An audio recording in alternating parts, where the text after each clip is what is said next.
All right, Kate, what are we celebrating today? Matt, today's day is National Pumpkin Day and Howl at the Moon Day. Oh, so I thought that was every day for you. No, just full moons. Oh, I see. Sorry I obviously wasn't paying attention when you were telling me about that. Okay. Well, you're usually in bed. Yeah. Well, sometimes there's a morning moon. Do you never see the moon during the day? That's not when I howl. Oh, I see. Yeah. Too many looks from the neighbors. Yep. Wait till it's at its peak at nighttime. And they can't see you doing it. I can hide in the shadows if I need to. Yeah. That makes sense. And then Pumpkin Day. You get yours yet? No, we're doing that tomorrow. We're going to get our pumpkins so we can carve and paint on Saturday. You go into the patch, or you're just going to give in and go to the grocery store? No, I'm going to go to a patch. But I'm not going to like a full-blown patch, so it's not like costing me an arm and a leg to get in and buy all the things there. I'm just going to a pumpkin patch and buying pumpkins. A mini patch of sorts? Yeah, they do have a ton of pumpkins, but it's just not like they don't have the baked goods that sucker you in. You don't have to pay to, like kids' games and... It's more of a self-control issue then? What do you mean? Well, as opposed to, like, they're not charging you admission to go in. They just have items that you can't keep yourself from buying or participating in? No, this one just has pumpkins. There are pumpkin patches out there, Matt, that you have to pay to sneeze there. It's just pay to get in, whether you buy pumpkins or not, whether your kids participate in the games, whether you buy baked goods or not. Yeah, they just nickel and dime everything. So this is just a pumpkin patch. I could probably even do like a drive-through session if I wanted to, like leave the kids in the car, go grab some pumpkins and be on my merry way. Sounds like a business opportunity for someone. They could advertise that. Drive-through pumpkin patching? Yeah, they could advertise that on this fine radio station and show. I mean, obviously during this show, but maybe during the other parts of the day. Here we go. All right, well, thanks, Kate. Yeah. I saw a fun tweet. Halloween is coming, which is also the deadliest night of the year for American children under 18. Because of drivers, not because of fictional news stories about drugs and candy. Really? Yeah, all right. The deadliest night. Oh, had you not heard this before? No. Oh, yeah, by far. Wow. Yeah, the majority of them are concentrated kind of in the warmer months, but then there's a giant spike on Halloween. Really? Yep. Wow. Close to 120 child pedestrian fatalities by day of year from 1990 to 2010 are the numbers they're citing here.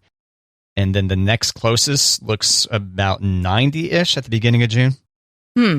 So watch out for the kids. They're trick-or-treating. They're crossing the street. They're wearing masks. They are not paying attention to the big cars. Oh, yeah. Yeah. They can't see, and then there you are. You're like, wait, I gotta respond to this email or this text or something. Yep. Oh. Don't do it. And then, yes, it's I like the side jab of maybe chill out the stories about the drugs being in the candy because that never happens. However, we are plowing over the children with our vehicles on Halloween, and maybe should spend more time on that. Who's the tweet from? Daryl Owens. Oh, okay. You know him? No, I didn't know if it was like MoDOT or... No, it was just a retweet. Okay. But this is from what looks to be a legitimate study they screenshotted. Yeah. In the Department of Transportation. So does it still count or no? Yeah, when you said that there was that second jab, I was like, ooh, I wonder if that's a jab at another government agency. No, it's not MoDOT being sassy. No. Okay. But I wish it was. Yeah.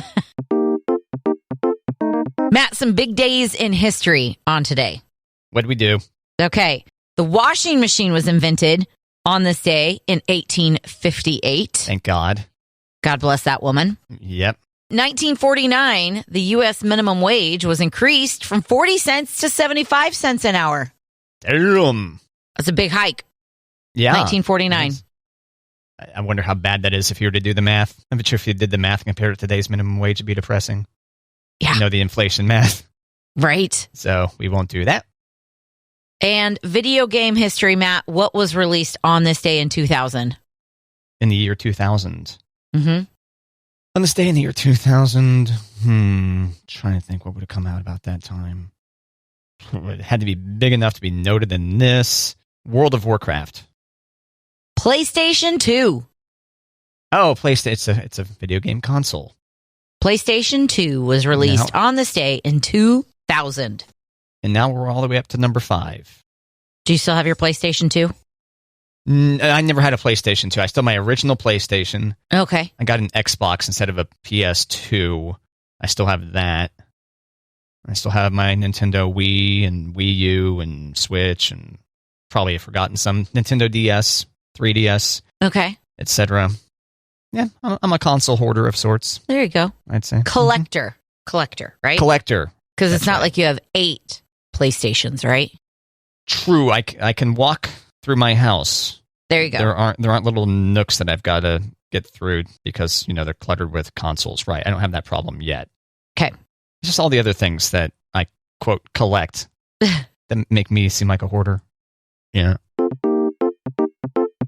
Cats might be better listeners than we all thought, Kate. That's interesting. Oh, yeah? Why? Yeah. I think of cats as like, oh, you're here again. Being aloof, maybe. Doing their own thing. Yeah, so they did a study. You know how people talk to their cat is different than the way they talk to another human? I know that from talking to my dog, yes. Okay. Dogs and cats are different, but yes, I understand. You're probably just saying, yes, my pet, more or less. Are dogs and cat different? Slightly. Oh, okay. And then, so what they did was they played a bunch of what they called cat-directed tones, as well as more human-to-human conversational tones. So basically, the cat can tell if you're talking to another person or if you're talking to them directly. And so your cat may be able to hear you. I think there's a difference between listening and hearing, right? 100%. So if you've ever wondered, and this article makes a funny point, like, your cat just may not be that into you, but they can sure hear you, okay? That's kind of like kids. Yeah? Yeah. They probably hear your voice, true. They hear you talking, they're just not listening. Right. I probably shouldn't narrow it down to kids. I could say spouses and coworkers and students and, yeah. Anyone whose attention you're trying to get. Selective hearing, for sure. And to be clear, you're not just saying this is a Kate issue, right? For sure. Probably more widespread than just you. Okay. Yeah. Matt, I've got some birthday quizzes for you. Birthday quiz. Celebrity birthdays. How old are they, okay? I got 3 celebrities. I have faith in you. I think you're going to do great on this quiz. Celebrating birthdays today? Celebrating birthdays today. Well, how timely. Right? Okay, yeah. Okay. It is, yes, correct. Do you know who John Heder is? No. Do you know who Napoleon Dynamite is? Yes. That guy? John Heder is the actor who played Napoleon Dynamite. Okay. Name was familiar, but I couldn't place him. It is his birthday. All right. How old is Napoleon Dynamite today? I will say he is 40. He is 45. Damn. Right? So youthful in that movie. I know. Such a baby face. Okay. Hillary Clinton is celebrating a birthday today. How old is Hillary Clinton turning today? I will say 73. Oh, so close. 75. Damn it. All right. This one I know you're going to get. I have faith in you. Ready? Okay. All right. Am I not supposed to have faith in you? No, clearly. Okay. Have you paid attention to this quiz so far and previous quizzes of this type with me? Well, I still think it's okay to encourage you and have faith in you. Kate, come on. Thanks. I appreciate that. Get out of the dumper, Debbie. Come on. All right, ready? Debbie Dumper. I don't know. Debbie Downer. Get out of the downer. Get out of the dumper. Kind of like Debbie Dumper. It's got a fun connotation to it. It does. It also maybe has different connotations. Yeah, might want to go see a doctor on that. Like Brown Thursday. Yeah.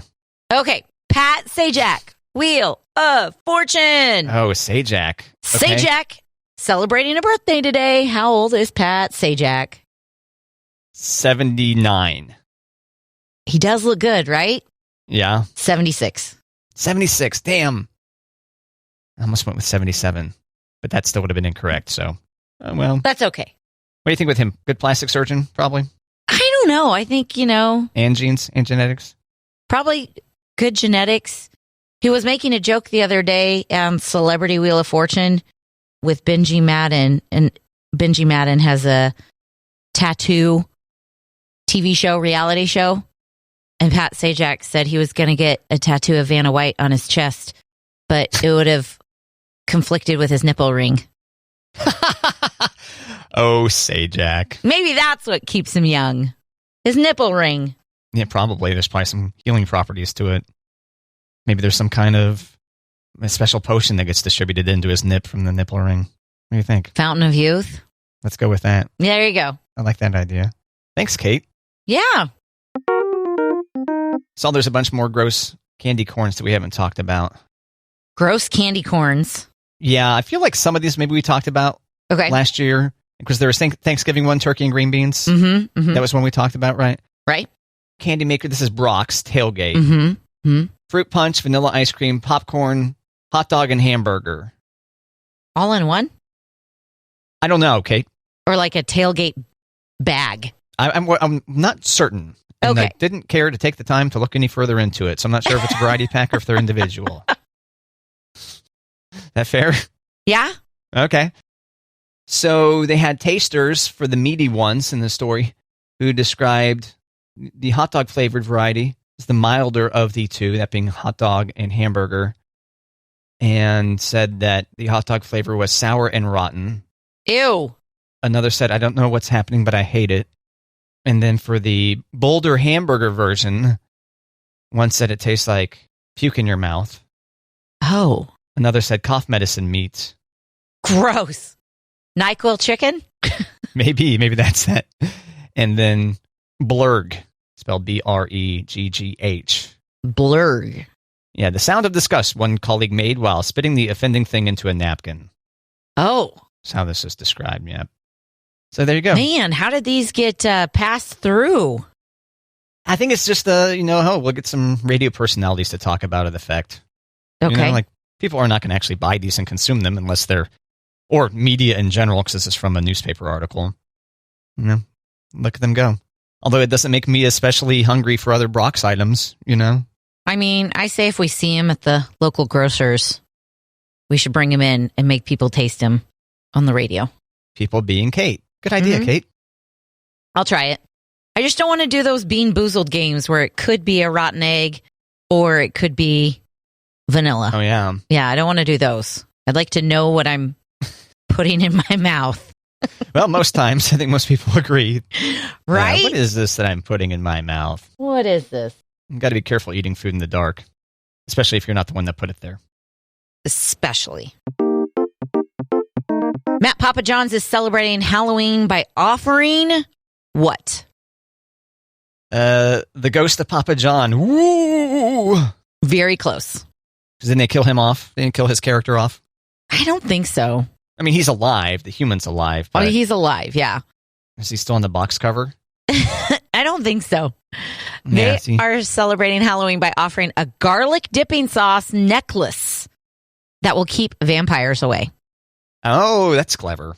Yes. It opens up and allows wearers to fill it with a piece of garlic, or, you know what else fits in there?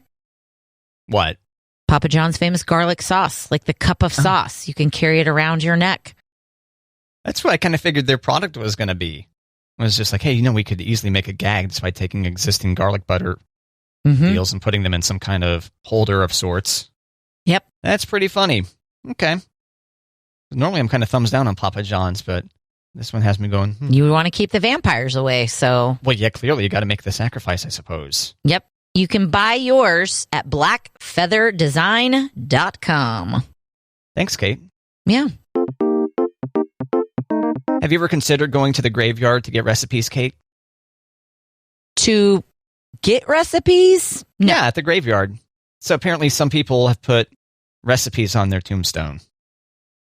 Okay, are we going because it's Halloween, we're calling it graveyard and tombstone instead of cemetery and headstone?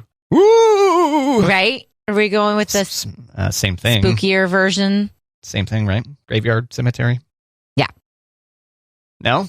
No, it is the same. I just didn't know if you were going with the spookier language because it's the week of Halloween. Because do you normally say graveyard? Do I? Yeah. I don't think it comes up in conversation too much. Graveyard. Cemetery. Graveyard. Yeah, graveyard does sound spookier, though. Cemetery. Ooh. Yeah. Okay, so people are putting recipes on their headstones? Or they have, historically. So this is, for a very long time, apparently, this has gone on. Not a ton of them. So, for example, there's this woman, Rosie Grant, who is really into tracking down tombstone recipes. She's got 11 of them.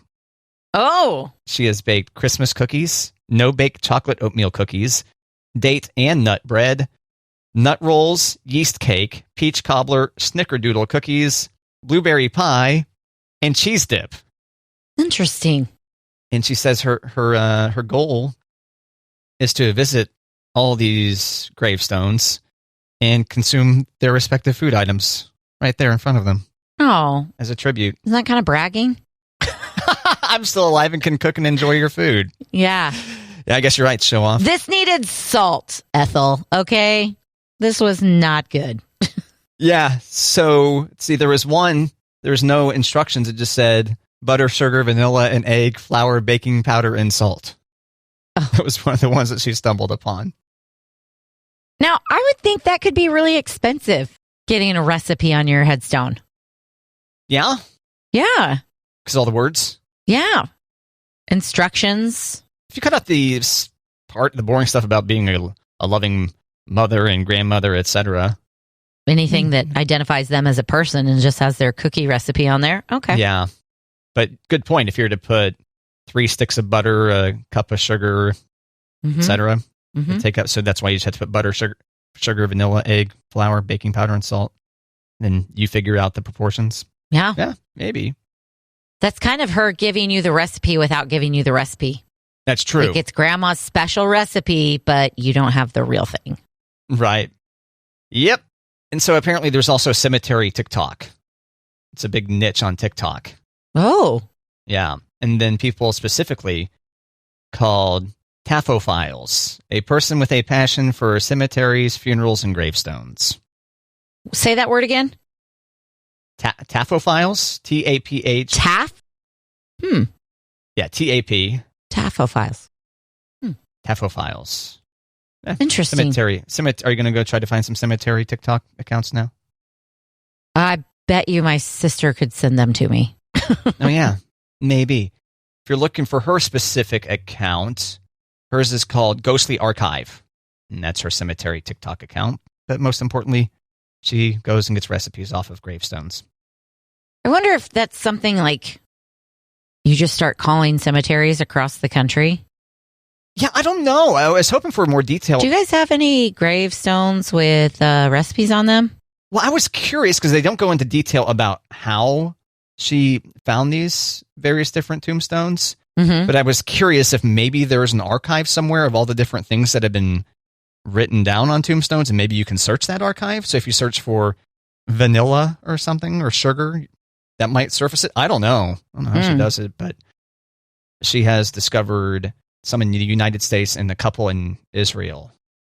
Oh, interesting. Yeah, there's one in Iowa, the closest one here as far as the U.S. goes. What was that recipe? Do you know?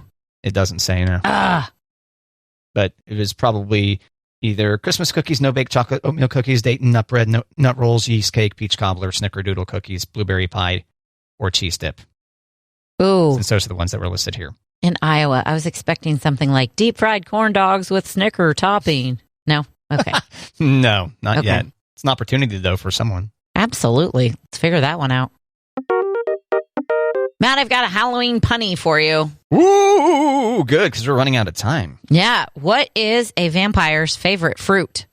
A vampire's favorite fruit? You know, vampires like blood. Oh, is it a nectarine? No, you got it. Woo! Yes. I mean, only a few of these left, but I'm proud of you. Way to go. Thank you. Next, I was like, okay, they suck blood. Blood comes from a neck. Nectarine. All right, well. Nectarine for the win. Thanks, Kate. Yeah. You see Adidas fired Kanye West? I heard his attorney fired him, too, because he won't retract his anti-Semitic comments. Yeah, also dropped by his talent agency. and his documentary has been shelved also. No more documentary about Ye. Adidas said it's going to cost them $246 million this year alone by shutting down the sneaker brand. Yeah, isn't that wild? That's crazy. Now, I imagine the individual sneakers that people already own have probably gone up a ton in value since this happened, since, there won't be new Kanye West kicks coming anytime soon. And so they say, the fourth quarter includes Black Friday and Christmas. Yeah. And they were looking to move some Yeezys during that time. I wonder if this is going to be a deal like they do with the Super Bowl, where they print shirts for both the winning and the losing teams, and then they've got to send the losing team off to the losing team shirts to a third world country. Yeah, some third world country somewhere. Maybe there'll be some kid in the Sahara rocking Yeezys. I don't know. Right. I sure hope so. And they also made a point to say that Adidas is the, quote, sole owner of all design rights. And this article basically says, meaning don't try to take your designs and have them printed on different shoes because we will sue you. We will sue you. Yay. Yeah, I thought it was kind of crazy that he hired Johnny Depp's lawyer. I thought, that was interesting, but I hadn't seen that. Kind of surprised that she took him on as a client. Maybe that's what I was more interested by. She said yes, but she dumped him in 2 days. Well, the pay is good, and I'm fairly certain Kanye West has more money than... I'm fairly certain that Ye has more money than Johnny Depp. Probably by a decent bit. You think so? Oh, yeah. He's a billionaire. Johnny Depp, I don't think so. Well, not after his divorce trial. Well, yeah, that didn't help. Matt, what would make you want to pick a middle seat when you're flying? Oh, a hot broad to the left and a hot broad to the right, Kate. Oh, watch out! Is that what you're going for? Kind of. To be clear, I don't actually use the word broad. That just seemed like it's something to say. Appropriate timing. Yeah. Okay. Right. Virgin Australia is trying to make the middle seat more appealing by launching a lottery. Okay. So you have to willingly pick the middle seat, and you could win $230,000 in prizes, including tickets to events, free flights, Caribbean cruise, and tickets to soccer matches. Interesting. Yeah. It's a clever idea. Yep. Yeah. I like to fly Southwest when I can. Mm-hmm. And I do a good job checking in ahead of time. And then I like my window seat. You like the window. I do. Yeah. I don't need to get up and go to the can or anything. I try to dehydrate ahead of that. I know. I think it's the claustrophobia that gives me unless it's my people. Like my people are little people. Yes, your kids. For right now.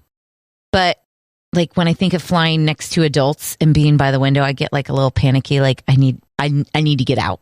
Like you can't escape? Yeah. Okay. Yeah. No, luckily I don't have that affliction. That's good.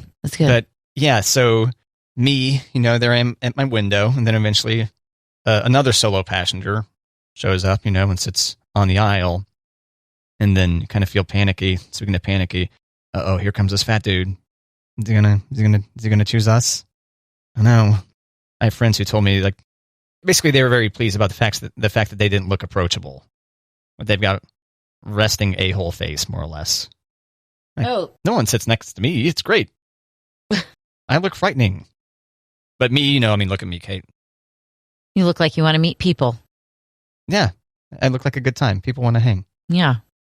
The CEO of Virgin Australia says she loves sitting in the middle seat because it gives her the chance to meet two people on a plane, not just one. Mm-hmm. Right. And she gets to sell perks to her left and to her right. Right. Did you know? Yeah. Mm-hmm. Nice try. Oh, yeah, it's a great seat. I got a thing about why you should take naps, Kate. Yeah? You're a nap fan, right? I love naps. Well, first off, 8 in 10 Americans try to catch up with naps. They're deprived of sleep, and they try to use naps to catch up. And they say, if you have insufficient sleep, you could be on your way to obesity, depression, anxiety, heart failure, and possibly dementia. Whoa. And that lack of sleep is also no good for your alertness, your memory, your ability to reason. I know I've been sleep deprived before and said or did something, and the next day I was like, yeah, that was not very reasonable. And do you know about the ideal nap time, Kate? Like time of day to take a nap? Good question. Or how much time? Well, this has both. So let's start with how long of a nap. How long of a nap? I'm going to say 25 minutes is a sweet spot.